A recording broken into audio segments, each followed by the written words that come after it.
Hello, everybody, and welcome to Deep Focus, the podcast where we look at a director's entire filmography and rank them from worst to best and talk about their style. And yeah, my name's Clayton Kelly, and I'm joined by who are you? I can go first. I'm Aiden. Love to be on the pod. Love to talk about all kinds of movies. So glad to be here and hyped for what we're gonna do. Yeah, and Tavi. Yeah, hello everyone who's listening.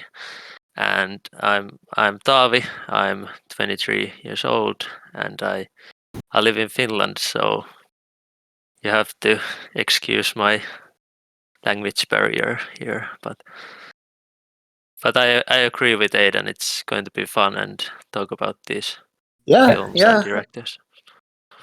So we actually met on a music Discord group. Yep. Where we're kind of affiliated with another YouTube channel that does the same thing. They do the same thing but with albums. So Yeah. kind of interesting. I'm Yeah. from Texas. Aiden, you're from. From Georgia. All right, all right. So I think for starters, we should just Mm. go around the table and talk about what we're interested in films. Like, who are some of our favorite directors? I know I have 5 written down. So Yeah, I got 5 too. So yeah. I can go first with one of Yeah. mine. go for it. All right. So the first director on my list, he's actually my all-time favorite, is Orson Welles.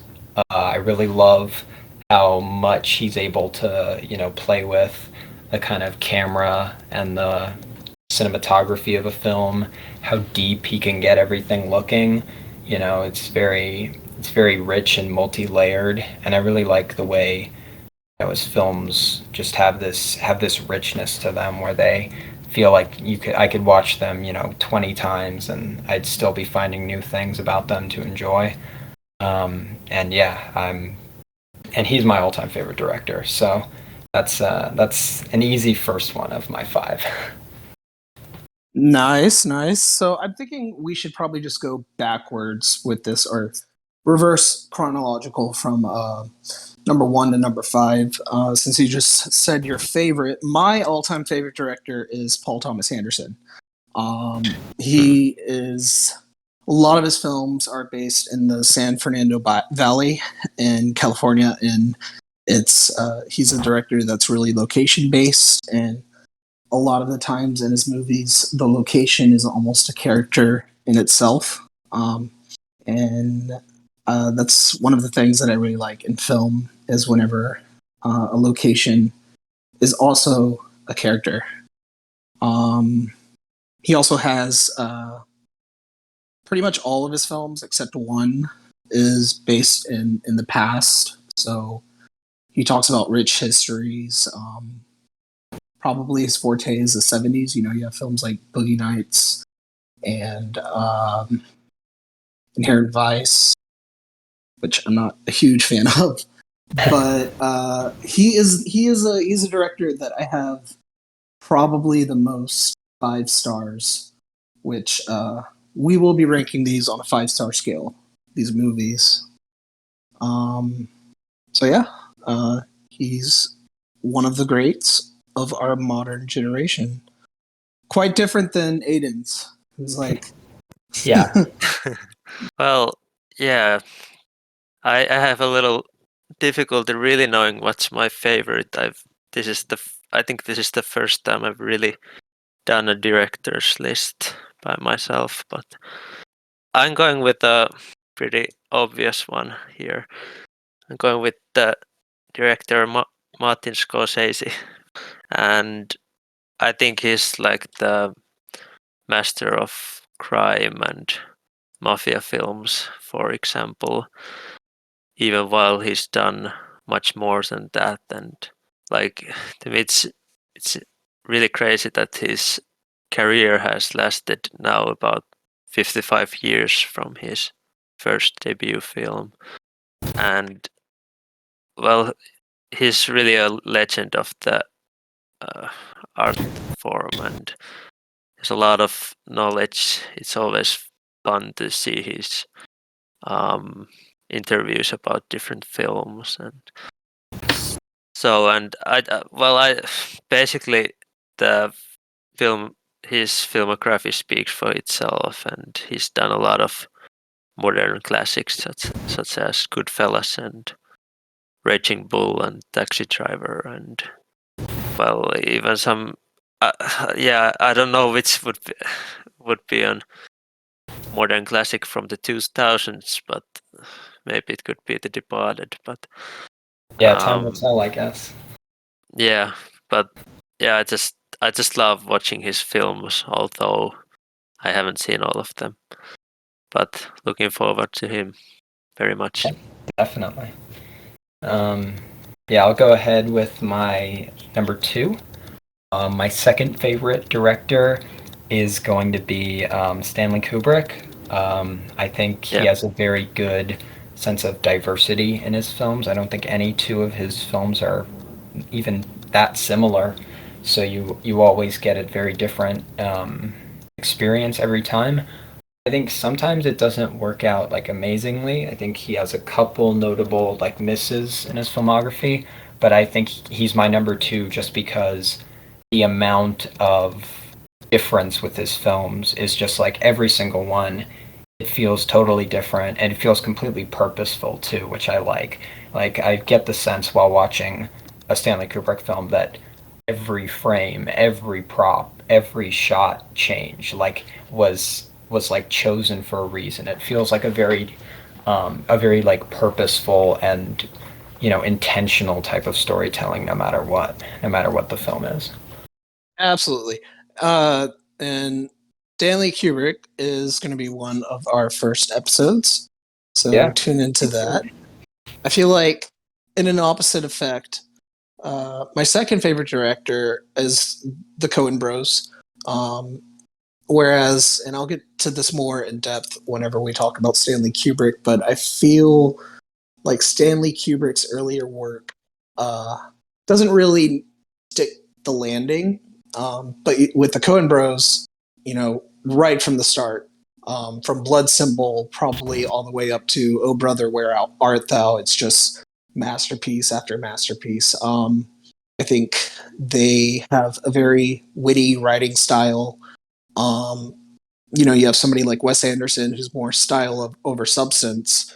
I feel like they have both in their films, and they're definitely a pair of directors that I'd love to explore more. Even though I've seen almost all of their films except maybe like one or two, but yeah, that's my number second. Yeah, nice. Well, Good pick. this this is gonna be an awkward situation because I have the Coen Brothers as my number 2 as well. Hell yeah! But All right.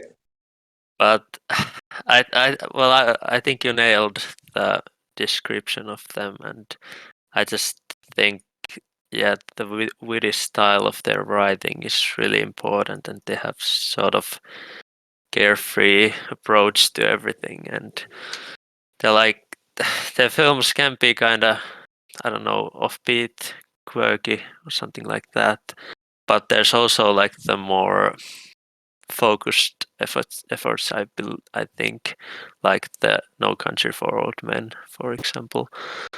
While I like both approaches, of course, and like I haven't, like I'm missing maybe 3 or 4 of their films. Like at least I haven't seen the last 2 of theirs, but and I'm not sure can I go maybe as far as you can, Clay, but about every film being a masterpiece to Oh Brother, I think you said, but they definitely have loads of masterpiece level films throughout their career, and Yeah, definitely. I They I do think have it's the style that really elevates my um, liking of Coen Brothers. Even I found it interesting that um, I think The Lady Killers is the first film where Ethan Coen was also as a uh, director. I think Joel Coen is marked as a director for the early films, and I guess the newest one also. Yeah. But I still think that Ethan Coen still had a lot of saying about I think he those wrote early most films. of the early ones as well. Yeah, Kind of yeah. partnership. Yeah, I've Sure. only seen 3 Coen Brothers films. I gave all 3 5 out of 5. So certainly a Yeah. director that I would be on this list if I had explored more of their Mm, filmography. Almost certainly. Nice. yeah, Um, for sure. but yeah, I'm gonna go into my number 3. This one is someone who different from Kubrick. It was kind of these two were kind of jostling for 2 and 3, but very different in the sense that I don't think he has much diversity, but I don't really care. Is going to be Sergio Leone. I just think his style is great. I love that he has such a monumental scale on which his films take place. The Good, the Bad, and the Ugly, and Once Upon a Time in the West, and stuff like that. It's so grand and kind of huge from beginning to end. It kind of engulfs you in the film's world. It's pure. It like takes you up into it. Yeah. I mean, and he has 7 films total, and 5 of them are westerns. But I think even then, you get a kind of a range of emotion and kind of themes where stuff like The Good, the Bad, and the Ugly and A Fistful of Dollars are more stylized and as he goes on he gets a bit more grounded and kind of matures in his themes, I would say. But I think he's mainly here because of his visual style, which I think is amazing. And I also love his collaboration with Ennio Morricone. I think almost pretty much everything Morricone wrote was a classic score. So yeah, he's a pretty comfortable number 3 from me. Never seen any of his films, but I know that Ennio Morricone is probably one of my all-time favorite composers. I do listen to some of his scores, like on Spotify. Yeah, so One of, classic. yeah, can't beat it. One of the things that I want to accomplish with all 3 of us probably having eclectic tastes, probably Aiden's the most unique of the 3. But I want us to kind of branch outside of our comfort zones. And I feel like I really did that with my number 3, Stanley Kubrick. As you'll notice, all of my top 5s are modern directors from 80s, 90s, and today. So Stanley Kubrick, prior to doing this deep dive, I've only seen The Shining. And now he has about as many 5-star films as PTA does. So really impressive. Hopefully I can get you guys more into modern directors as well. But we'll see. We'll see if that works. Yeah, like you were saying, Aiden, he's very versatile. He's done everything from anti-war films to horror, and even black comedy, and highly influential, even to the point of influencing films like Reservoir Dogs by Quentin Tarantino. So, he's very eclectic, and I wish he stuck around longer to make more films. But yeah, that's my number 3. Okay. First, I need to ask about Leone. That have you seen the was it the last one, the Gangster crime one. film? Actually, have not seen Yeah. that one. I've seen all of his westerns, but I haven't seen that one. So Okay, like that has been on my watch list for years now, but I think the I think duration of the film has been a little yeah, scary. well, it's like 4 hours. I think something else I Yeah. noticed about Leone while going through his filmography. I think every single one of his films is set at a later time period than the last. because I think his first ones are set in like the Oh. 1860s, and then there's one in like the 1880s, the 1910s, and then his last film goes from like the 30s to the 70s. So I think every single one of his films is actually set later than the previous one, which is interesting. I don't know if he did that intentionally. Oh. Okay. Interesting. I've only seen the good, the bad, and the ugly, and I did really enjoy it, but hopefully I will one day see more of his films. Well, I think Clay is really stealing my thunder here because Oh man. I have Stanley Kubrick next. But well, it's gonna be our next episode, so I don't really want to talk much here, but I'm just gonna say that I probably find his direction always the best thing out of his films, and like like you said, that he's very versatile and isn't. I just think he never isn't really afraid of doing different things, and I find him to be quite the character also, and Definitely. just a really great filmography, and but we'll talk about those in the next episode. With the amount of effort and research he puts into every frame in his movies, it's just everything is so symbolic, and it just kind of makes you wonder how this guy didn't become insane, because he's like a freaking madman. Thin line between Yeah. insanity and genius, I guess. Right? Yeah. For sure. Yeah, it'll be Sure. interesting how much our top fives change upon doing this podcast, because Kubrick wouldn't have been in my top five a month ago. Same here. Yeah. Yeah, so, but yeah, I guess Yeah. moving on to my number 4. For this one, I'm going with Alfred Hitchcock. I think he has I also think he has a lot of range. I think most of his films are like thrillers, but I think he has such a variety of ways of doing a thriller that it's like he has every single way of suspense in a movie like down. Even though his films tend to always have this suspense element, there's certainly a huge difference between the style of Vertigo from like Psycho, or from between like Rope and The Lady Vanishes. Like, I think you kind of never know exactly how he's gonna try to scare you. I think you only know that he's gonna, and I think a lot of most horror stuff can probably trace back a lot of its style to him, in terms of how many different ways he made, a thriller into something, into a great film. So he's going to be my number 4. Nice. Yeah. I've only Nice seen pick. Rear Window.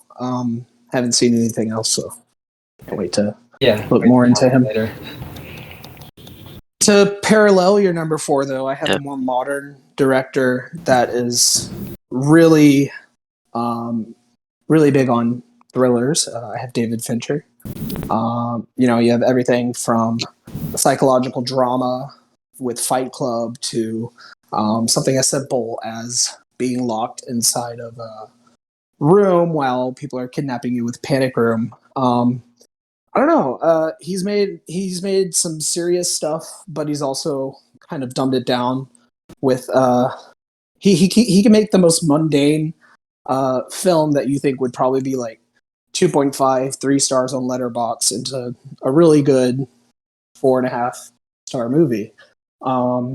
And yeah, I really like him.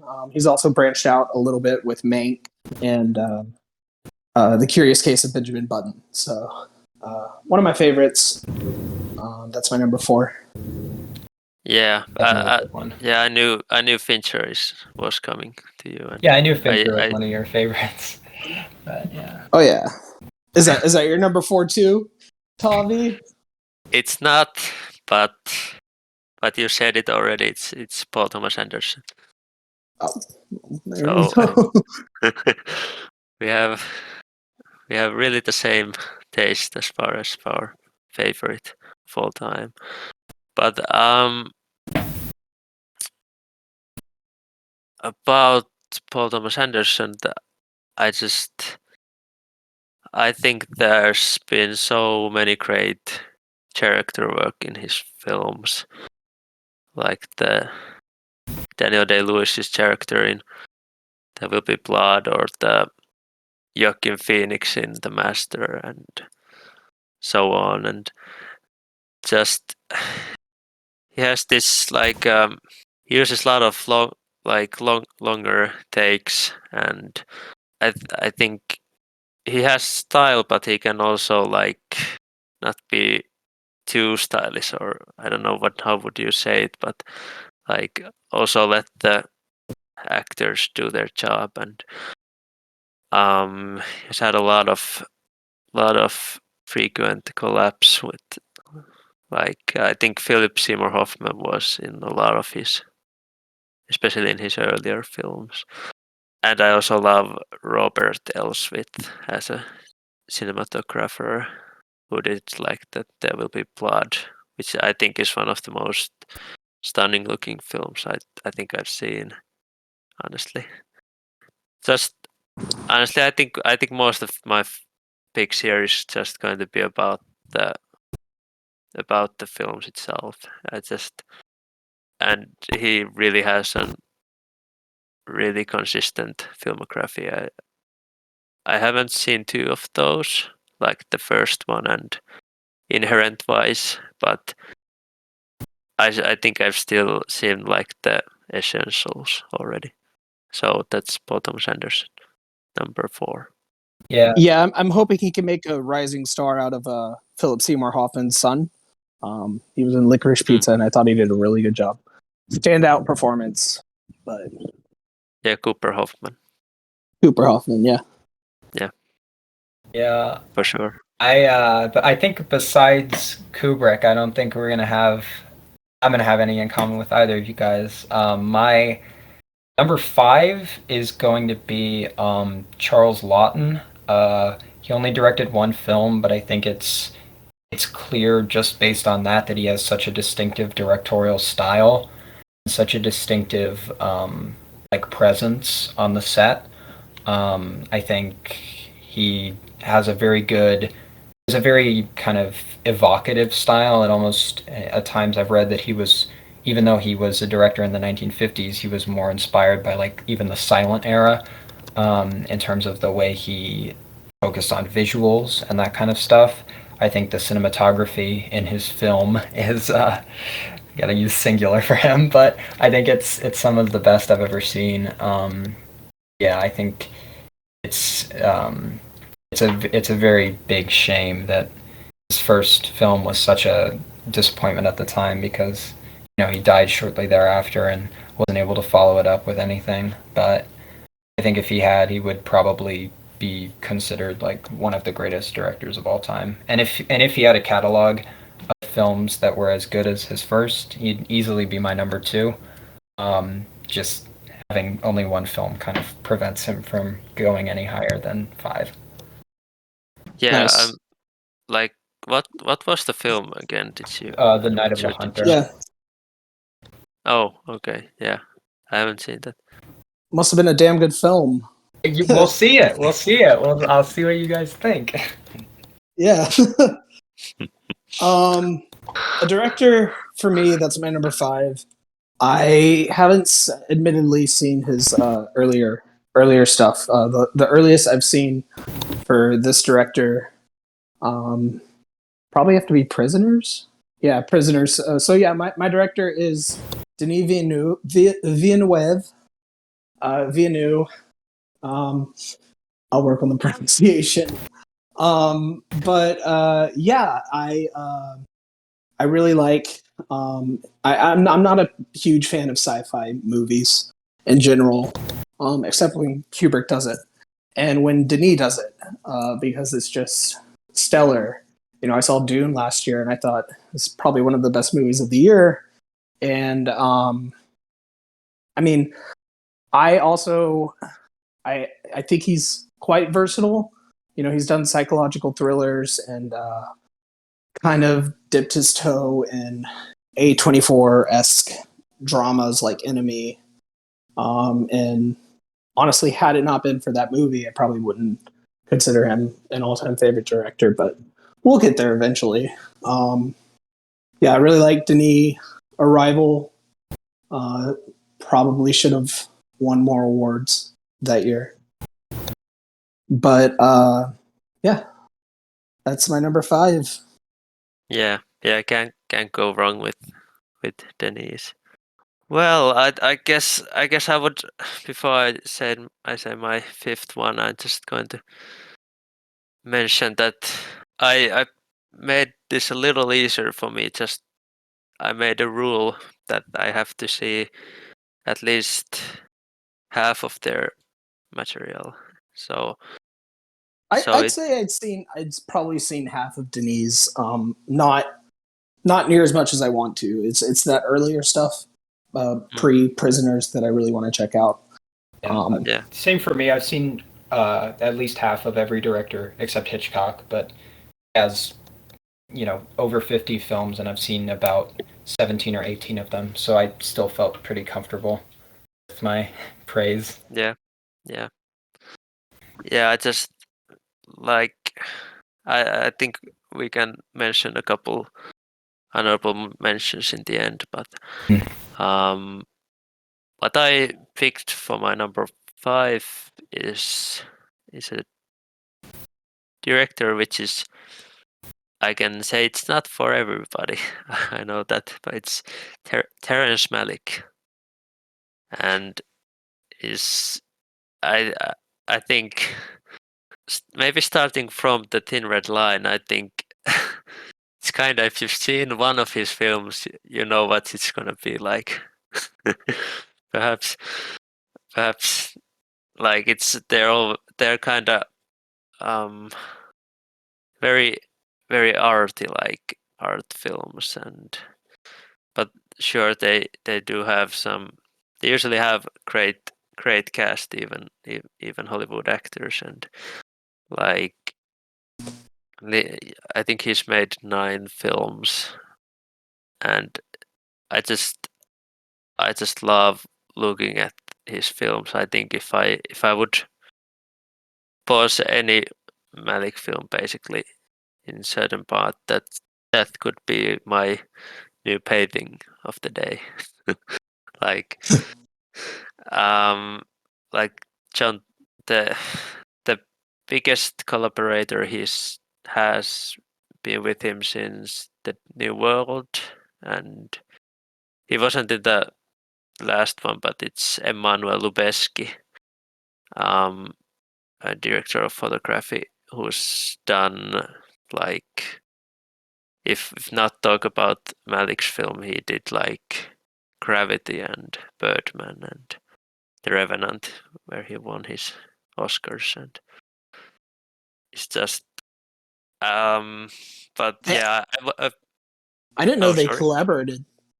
I was gonna say I didn't really know that they collaborated in a film. Aren't most of his films like major epics, like usually over 3 hours long? And Yeah, I'm gonna say like they're closer to 2.5 maybe. Like he has 3-hour films, but there's also the first 2 from the 70s are like perhaps 90 minutes or so, and then gradually he's getting longer and longer maybe. But I know we brought this up, but I always thought it was really interesting that he has like a really long gap in between his films. Yeah, that's very I want to fascinating. do more. Yeah, I want to do more Yeah. research on exactly why that is. You know, like what do you know why he? I can't say a definitive reason, but I think I read that his third film was in production yeah. beginning in 1989, but it wasn't released until 1998. so it was a very long. So that accounts for 9 out of the Yeah, 20-year gap. yeah, yeah. And he also, I think, he wrote a lot of stuff at that 20-year gap, but yeah, I can't seem to remember the real reason. I think I've heard that some other time, but I can't really remember. But yeah, I guess Terrence Malick is an director. You have to have a certain mood to watch them. Like, if they're not that easy to watch, I believe. Yeah, there's a lot of directors like They that. can be really, Feeling dependent. yeah, but if you have the mood, they can be really rewarding films. Yeah. So I guess I can just go around and maybe we can do 2 to 3 honorable mentions. I don't usually. I don't. I have a top 10, but I'm not confident in my top 10, so I can probably name a couple. Yeah, I One had of 2 big honorable mentions. yeah. Yeah. I'll go ahead and mention 2 then. One of them is Mike Flanagan.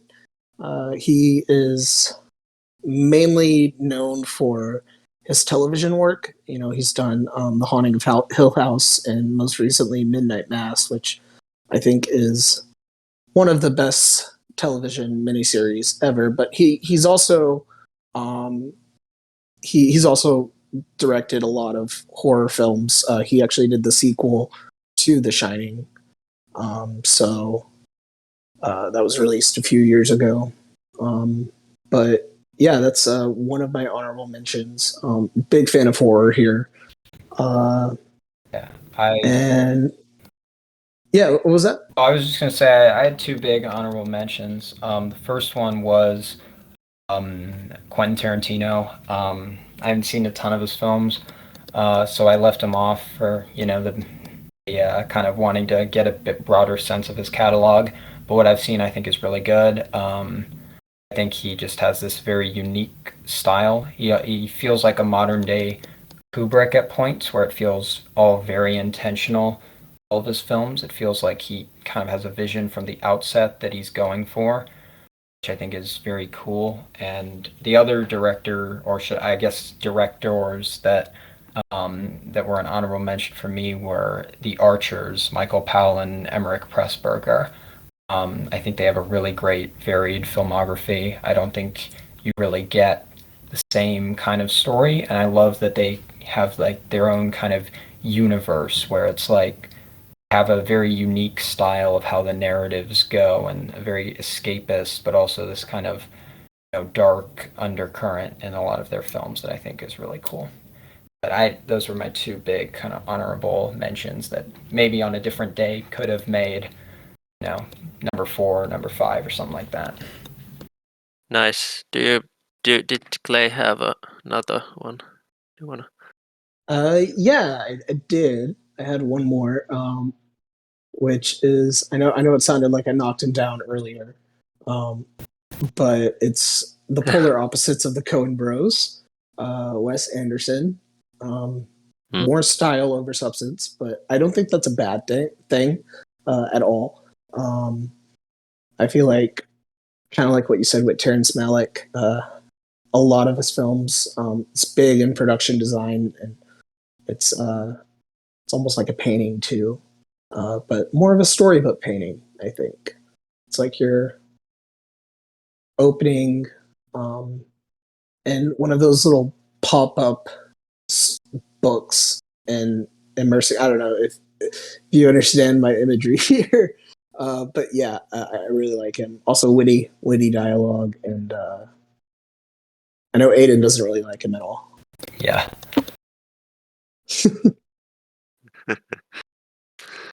Um. Well, yeah, nice. Uh, One which I was thinking of putting as my number 5 was the honorable mention, which Aiden already mentioned, and it's Mr. Quentin Tarantino. And I just I just like want to watch every film he makes. Like, it's always always feels like an event. I'm watching them, and there's so much fun and well, yeah, kind of violent, and it's just like Yeah, I think it's like he has hit after yeah, hit, you know? Like it's like if you had a greatest hits of all his movies, it would just be his filmography, you know? yeah, true. I didn't really write notes of my honorable mentions, but I'm gonna mention at least. Well, I mentioned two, honestly. One was Spielberg, like basically a lot, but it wasn't eligible for my top 5 list because I think I haven't seen. I think if I would have seen one more, it would have been the Half Point. So, On a technicality. yeah, but like he's really up there, and he's like the king of blockbusters. But still his blockbuster films are really great films itself. I think 3 of his films have been at one point the biggest film of all time, which tells you a lot. Yeah, I want to say like maybe E.T. I think it was and E.T., Jaws, Jurassic and Park. Jurassic Park, yeah. Yeah, sounds right.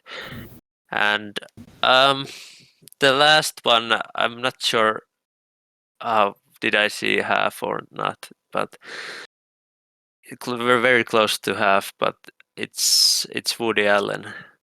I I think, but I was really thinking like, do I love his direction or his writing? I was really kind of so I didn't pick him now, but I can't. I really was obsessed with his films like a few years back. So, and I think even some of his weaker films are still watchable. So, but yeah, I guess his best films were around 70s and 80s. So it's been a long time since then, but he's really up there still for me. I think with Quentin Tarantino, I really want to put him in my top 10, but now that Stanley Kubrick is now in my third spot, I don't Just know. out. I feel like it's just out, and his films have become so much of the zeitgeist now, and it's starting to get a little tiresome for me. Um, but I'd have to rewatch them. Yeah. I think they're great, but Yeah, and I have a I don't know if confession they're to make. that good. I haven't seen a Woody Allen film, so or a Paul Thomas Anderson No, film. So I guess we'll Well, see as that goes along. I've seen Midnight in Paris, but that's about it. I've seen 24 of his films. Wow. That's a lot. There's a lot of films, I think, yeah. But I'm not still sure. Have I seen half? Like, he might have over 50 now. I'm not sure. Mhm. Like he basically does every year of film. Yeah, I He's saw that when going through his filmography, like on average a year of film. yeah, for sure. So, yeah. All right, that went pretty Okay. well. Yep, it did. So I guess Hopefully, everybody can have a different opinion once we watch enough films. Maybe our list will change. Who knows? they probably will. Yeah, and our next episode for all you listeners there at home is going to be alluded to it already, but it is going to be the filmography of Stanley Kubrick, and we're going to be ranking them, giving them between half star and 5 stars. So stay tuned for that. Yeah. Yeah.